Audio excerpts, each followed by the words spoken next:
ನಮಸ್ಕಾರ ಬಂಧುಗಳೇ, ನಾನು KRS ಪಕ್ಷ ನಗರ ಘಟಕದ ಅಧ್ಯಕ್ಷ ಅಣ್ಣ ಪೂಜಾರಿ. ಇವತ್ತು ಲೈವ್ ಯಾಕೆ ಬಂದೀವಪ್ಪ ಅಂದ್ರೆ, ನಮ್ಮ ಚರ್ಚೆದಾಗ IB ಒಳಗೆ ಪ್ರೆಸ್ ಮೀಟ್ ಇಟ್ಕೊಂಡ್ರು. ಪ್ರೆಸ್ ಮೀಟ್ ಇಟ್ಕೊಂಡ್ರೆ ಒಟ್ಟು ಒಳಗೆ ಕಾಂಗ್ರೆಸ್ ಅದವರು, BJP ಅವರು, JDS ಅದವರು, ಸಂಘಟ ಇದ್ದವರು, ಅವರು ಇವರು ಎಲ್ಲ ಒಟ್ಟು ಮಂದಿ ಅದಾರ. ಪ್ರೆಸ್ ರಿಪೋರ್ಟರ್ ಹಿಡ್ಕೊಂಡು ಎಲ್ಲ ಅದಾರ. ನಾವು KRS ಪಾರ್ಟಿ ಇದು ಅಂತ ನನಗೆ ಹೊರಗೆ ಕಳಿಸ್ಯಾರ. ನಮ್ಮ ಚರ್ಚೆನ ಊರ ಕನ್ನಡ ಗೌರ್ಮೆಂಟ್ ಶಾಲೆಗಳು ಬದಲ್ದಾಗ ನಾ ಕೇಳ್ಬೇಕಂತೇಳಿ ಒಂದು ಪ್ರೆಸ್ ಮೀಟ್ ಇಟ್ಕೊಂಡ್ರೆ, ಅದೇ ಕೇಳಬೇಕು, ಅದೇ ಏನಾಯ್ತತ್ ಕೇಳ್ಬೇಕಂದು ಒಳಗೆ ಹೋದವನಿಗೆ ಹೊರಗೆ ನುಗ್ಗಿಸಿ ಕಳಿಸ್ಯಾರ. ಒಟ್ಟು ಪಕ್ಷದವ್ರು ಅದಾದ್ರೆ ನಮ್ಮ KRS ಪಾರ್ಟಿ ಅವನ್ನ ನನಗೆ ಹೊರಗೆ ಕಳಿಸ್ಯಾರ.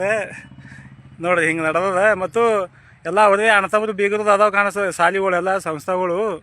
ಹೀಗಾಗಿ ಅವು ಒಳಗೆ ನಡೆದ ನೋಡ್ರಿ, ಎಲ್ಲ ಅವರೇ ಅದಾರ. ನನಗೆ ಒಬ್ಬನಿಗೆ ಹೊರಗೆ ಇದು ಮಾಡಿ ತಾವೆಲ್ಲರೂ ಒಳಗೆ ಇಂಥ ಪರಿಸ್ಥಿತಿ ಬಂದದ. ಇನ್ನು ಚರ್ಚೆದವ್ರೆ ಇದ್ದ ಇಲ್ಲ, ಚರ್ಚೆದಾಗ ಹುಟ್ಟಿದ್ದೇವೆ ಇಲ್ಲ. ಆ KRS ಪಾರ್ಟಿ ಅಂದ್ರೆ ಬಿಡಲಿಲ್ಲ, ಈ ಚರ್ಚೆದವ ಇದು ಅಂದ್ರೂ ಭೀ ಬಿಡಲಿಲ್ಲ. ಹೊರಗೆ ಕಳಿಸಿದ್ರು. ಸಾಲಿ ಬದಲ ನನಗೆ ಮಾತಾಡ್ಬೇಡಂತೇಳಿ ನನಗೆ ಎಲ್ಲರೂ ಕೂಡಿಸಿ ಹೊರಗೆ ಮುಗಿಸಿಬಿಟ್ರು. ನಾನು ಹೊರಗೆ ಬಂದು ಎಲ್ಲರಿಗೆ ಗೊತ್ತಾಗತ್ತೇಳಿ ಒಂದು ವಿಡಿಯೋ ಹಾಕತ್ತೀನಿ. ಒಳಗೆ ನಡೆದ ಒಂದು ಮೀಟಿಂಗ. ನಾ ಇಲ್ಲ ಹೊರಗಿದ್ದೆ ಇಲ್ಲಿ, ನಮ್ಮ ಚರ್ಚೆನ IB ಒಳಗೆ.